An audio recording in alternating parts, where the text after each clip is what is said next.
Hi! Hi.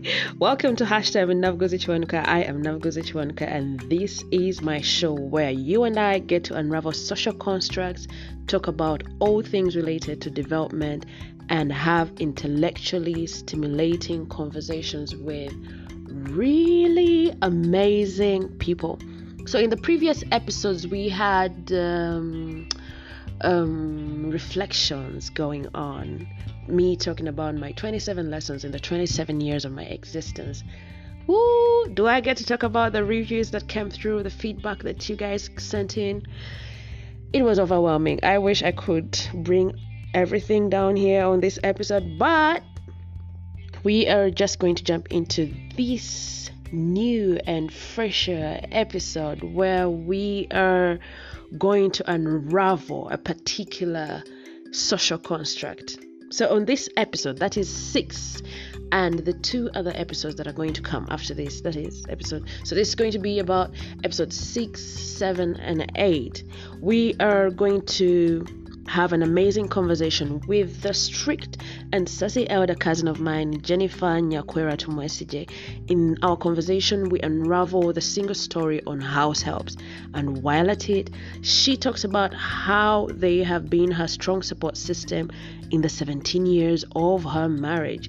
I am thankful for her for coming to the show and her humanity above all things.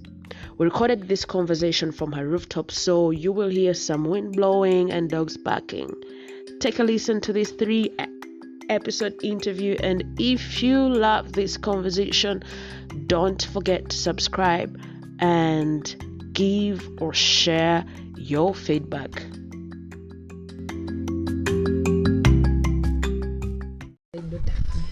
So Jen, introduce yourself. Who is Jenny? What do you do? First of all, thank you so much for considering me worthy of being part of your journey in this podcast. Yeah.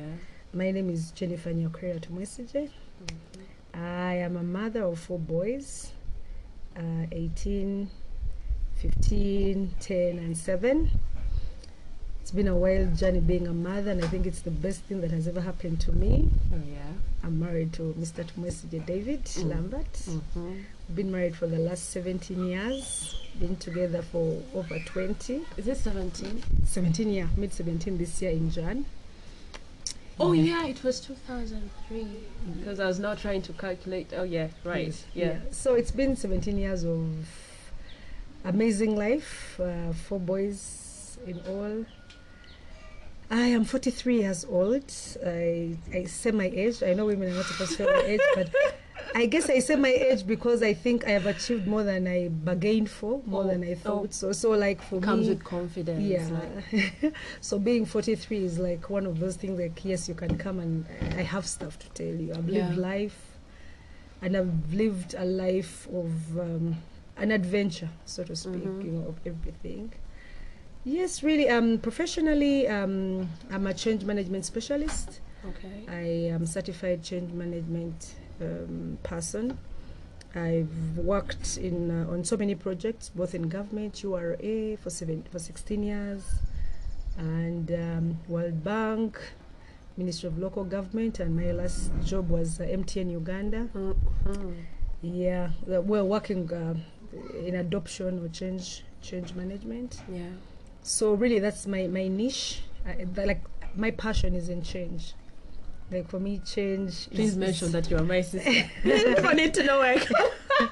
So I am very yes, I am very proud of you. Like I think we've been talking offline. Yeah. And that's why I was saying that I was very proud of you to start something like this. Like this is something that I would have loved to do, but I guess I don't have the patience. I think everyone has their weaknesses, and I know one of mine is I'm a very impatient person. So I guess yes, you should take the podcast, and then I'll support you from the wings. Yes, I'm ready to do that. Then I think also with change comes with you get to see so many people. Having worked for over 20 years now, I think I've been through life. I've seen what life is all about. I've also been blessed enough to not only work in Uganda, but I've also like experienced, you know, other cultures, you know. I was blessed in URA. Being in change management meant that I had to be trained, so I used to travel a lot. And why am I saying that is the people, my support system was so good that it allowed me to actually experience life to its fullest. Yeah.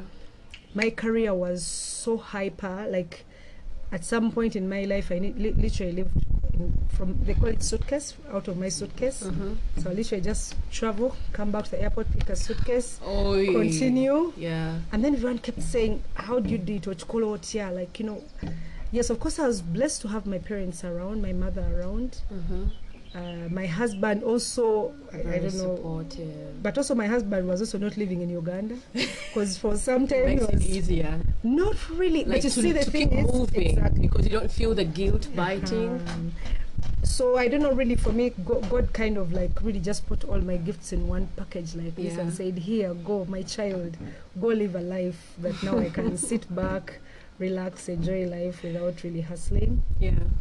So because my husband was away most of the time, I was away most of the time, so really that meant that now we needed a very strong support system back home. Like I said, I have 4 boys. One, they are boys. Yeah. That should tell you a story. You know, for the people who have boys, who have children, they have both boys and girls, I can assure you. My nieces come here and I'm like, they're having it easy. My sisters and brothers are having it so easy. Yeah. So you know what it means to have boys. But I think really the support system comes in to kind of put everything together, the thread with which holds your life apart. So I was able to go through the ranks in URA. I was promoted through the ranks. By the time I left in 2016, I was a manager heading a whole section. So, and then I reached a point, I said, you know what? I think now it's time for me to go and do the stuff that I love. You get to a point in the organization, you're like, it's no longer doing it for me, you know? Maybe that's what they call the ceiling. So, more like feeling it all. Yeah, like, you know, I feel like I've done it all. Everything. Yeah, I was working in projects. I was working with IMF guys. I had really done it all. Yeah, I don't know, but you know, I reached a point where I was like, I was coming to office because I was getting a salary. I was not coming to office because, you know, I looked forward to coming to office. So when I discussed, of course, with my husband, that feeling of, should I go to work today? You know, let me cut. My husband was like, you know what, you've done so much. Don't end your tour of duty on a low, because you see, the thing is, imagine if you start getting warning letters. Imagine all that you have done. So I said, maybe take time off, just, you know, go think through what you want to do. And of course, because he's supportive, he was like, don't worry, at least give yourself 2 years, just go. I am willing to support you, whatever you come up with. I'm even willing to pay you a salary while you figure it out. Of course, you know, for anyone who has worked, if they want to have money coming through all the time. You remember, as a manager, I had a car, I had a secretary, I had, like, you had everything. Then now, and then you'd have nothing. Someone is telling you you're going to have to use your own car. You don't have a salary. It's scary. So it took me about 3 years to say, okay, I need to go. And then when I went, of course, I mean, that means you need to have a very supportive spouse to be able to hold your hand and say it's all right. So even helped me do my, because luckily I was ready for retirement. Like, I was due for retirement. After you've worked for over 10 years, you can retire voluntarily. So I put in my voluntary retirement, and I was like, guys, it's time for me to leave. And I honorably left URA to come and start doing, to come and take a chiller pill, you know, relax. But Lord, no, it couldn't happen. Of course, as soon as I left, because I think of the people I'd worked with in the development partner world.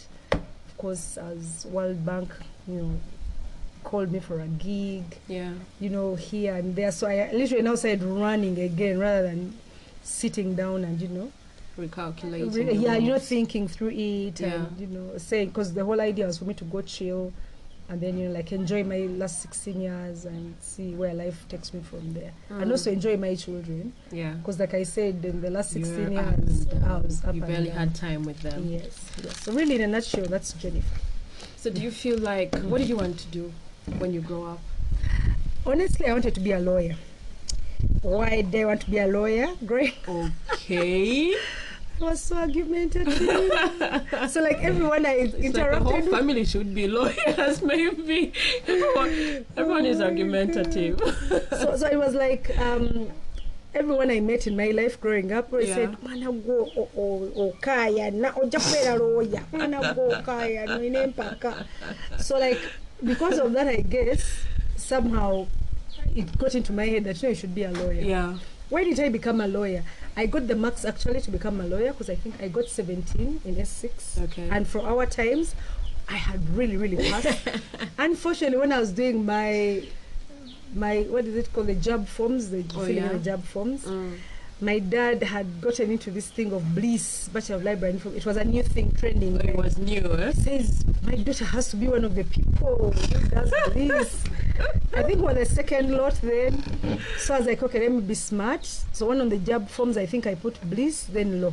Oh, yeah. Then I put law, then Bliss. You had 2 forms? Remember, you would fill 2 forms. I don't know. I didn't fill them. We used to fill those forms. No, there were people that filled them. I got the form and just left it there. I didn't No, care for us, we about used to fill them. And so those are the forms that would go to the different faculties that you'd ask for. And then, of course, it got all messy now when the results came back. But luckily, they had given me Bliss.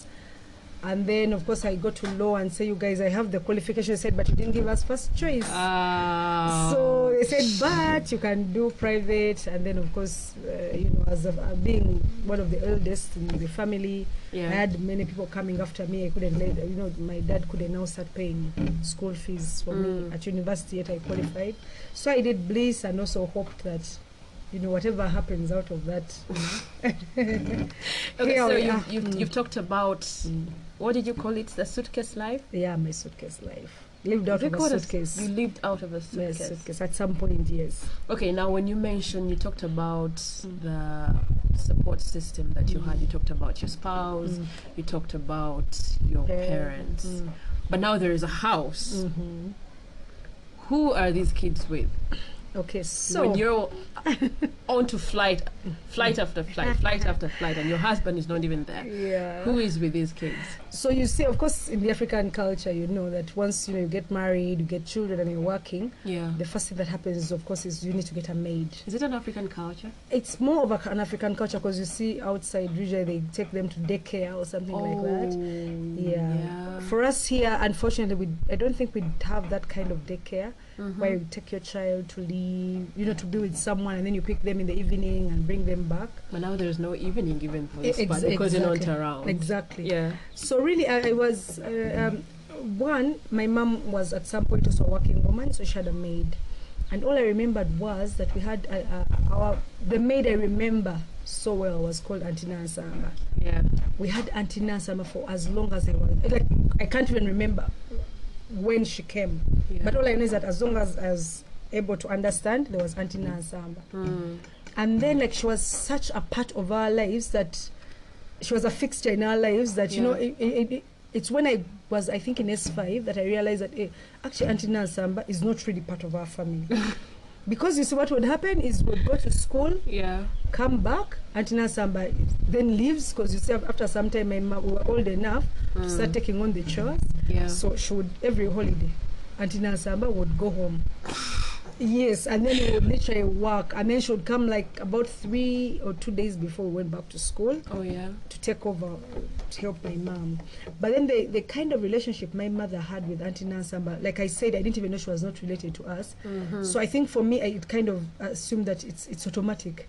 Whoever comes in to help you really is like your sister or because the relationship they had was so intense that initially I used to think they were related. It's when I grew up and then I realized that actually Auntie Nansamba had nothing to do with our family, not even her family. She'd only come to help. She actually only had come to help. But I think the relationship they had with my mom was so strong that because she even had I think 2 children when she was with us.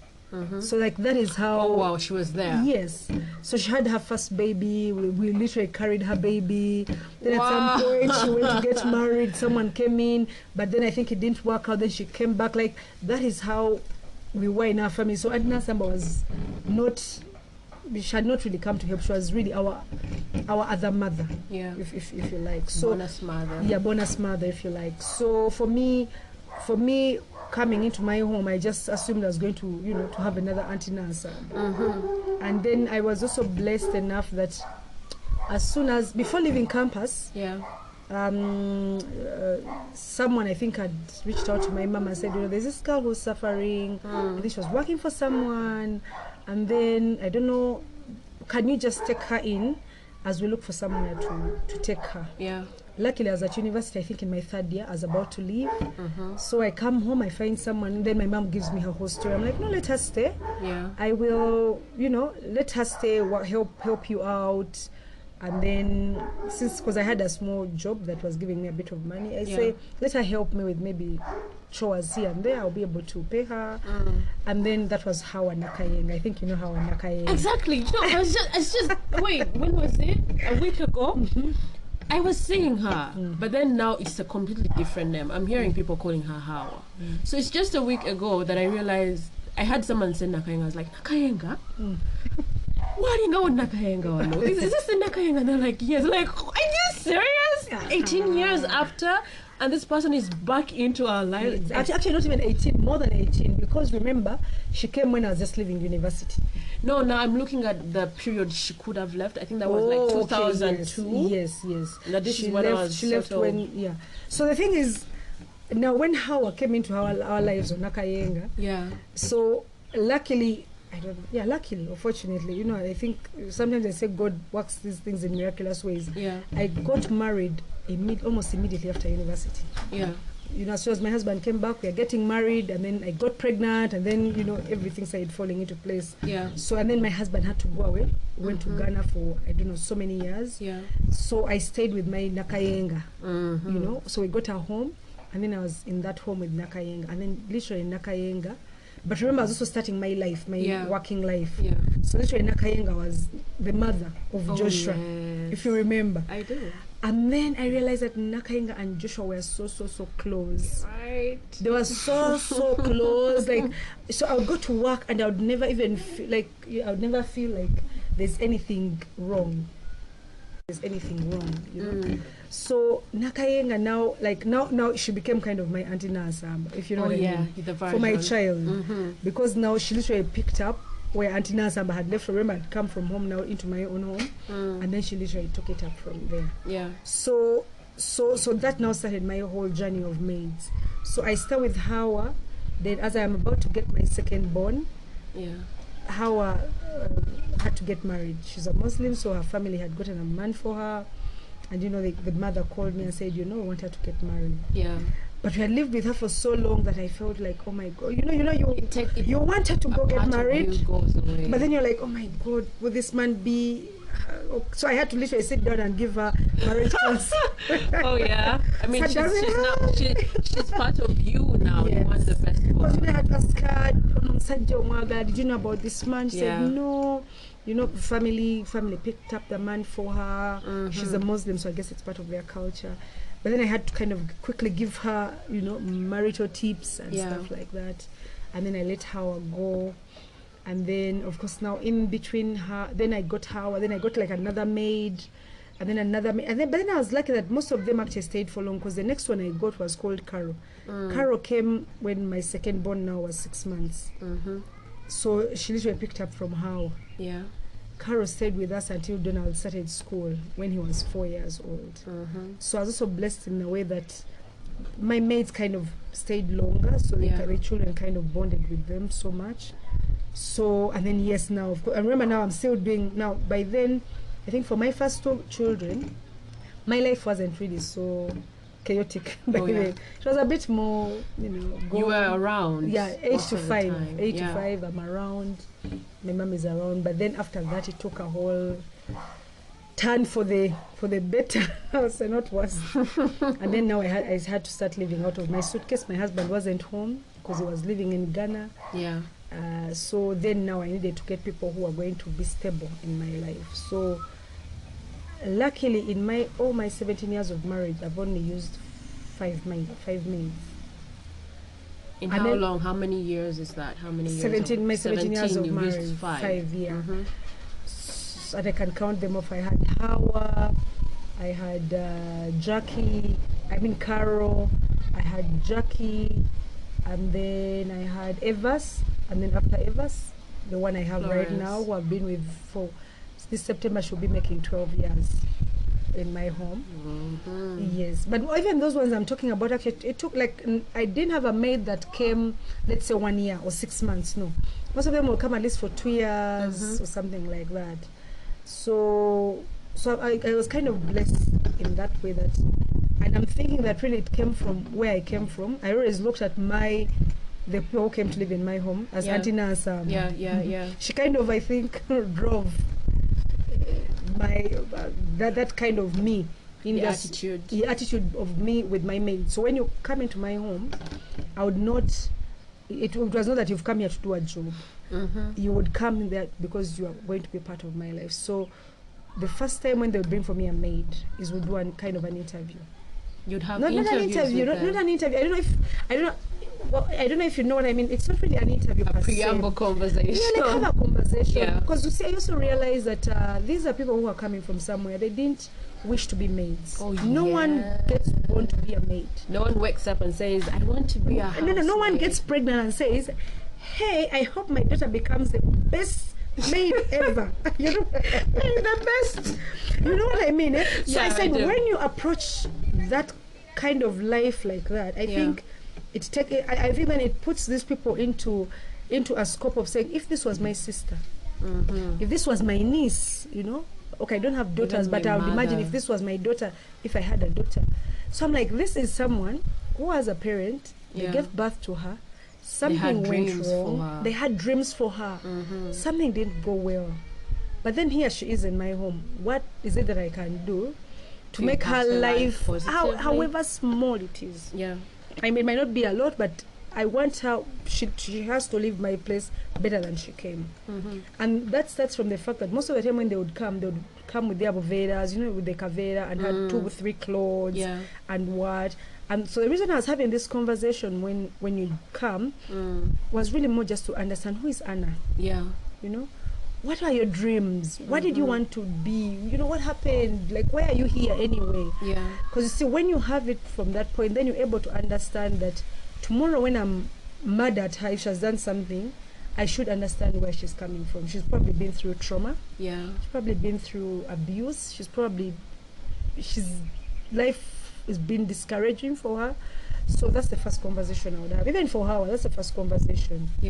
And then usually when you're having this conversation, it's more, we talk, who are you, where do you come from, where did achi, if you're a Muganda, you know mama jari, tatatari yo, which then most times actually they will tell you their story. So when you have these conversations, do they come in do you get to have these conversations before they are brought into the home or when they have already arrived? So it would usually, it's not a one-off. It's not a conversation that we come and say, sit here, let's talk, go, you know? Because it has to also be very, very real. Otherwise then it becomes an interview of, was the caller? No. So most times they have some sort of fear in the person. So the first conversation really we have is, you know, waliokoze ko, waliokoze chi, ovawa. Like they really just, I get to know you, get to know me. Then you also, I will tell you my expectations, and you know, mani naba na webati. Have you worked with children before? Have you cooked? Tofa yo, bobo inacho otomanyi. I am here. So most times in that conversation, actually they'll tell you, naenza simanyi kufumba. So when they tell you that, automatically you're like, okay, I love good food. You know what I mean? I love good food. But the thing is, here is a person in front of me, and they've been honest with me. Because I had one who told me simanyi kufumba. And then I'm saying, okay, however, it's okay. It's just cooking food. We'll work through it. Because now I say, now I start looking for the attitude. I say, what's the person, attitude? You're learning attitude. Someone will say, so then she told, because actually she was called Jack. She said, she was a Mchiga. I don't know how to cook. So I said, then she was actually excited. I went to cook. She had I think she had tried in her mind. I was like, man, I don't know how to cook. So then now for me, that gives me my first steps. What do I do with this person? Okay, so she doesn't know how to cook. Do you know how to wash clothes? Washing clothes, house, what, children. I'm good. So it's more like finding a balance. How are you going to be able to live with this person? Rather than, waking up tomorrow morning, I find she has cooked for me matoke that is how, and I'm saying, you understand? Yeah. Because I also have my weaknesses. There are things I don't know how to do. I hate cooking. I love good food. I hate cooking. I know. So usually, what irony? Can you get serious, please? Oh my goodness. I can't believe it's so embarrassing. But like, for me, if like when I get a person in my home, I'm like, Lord, I hope they can cook, because I know how to cook. I hate cooking, but I know, if I put my mind to it and I say I want to bake, I'll even bake. But like it is not something I love, so I will do it and I'll be like, oh, thank God. I can't believe. How do you love good food and you don't want to cook it? It's like I'm loving good cars. Should I go and make the beans?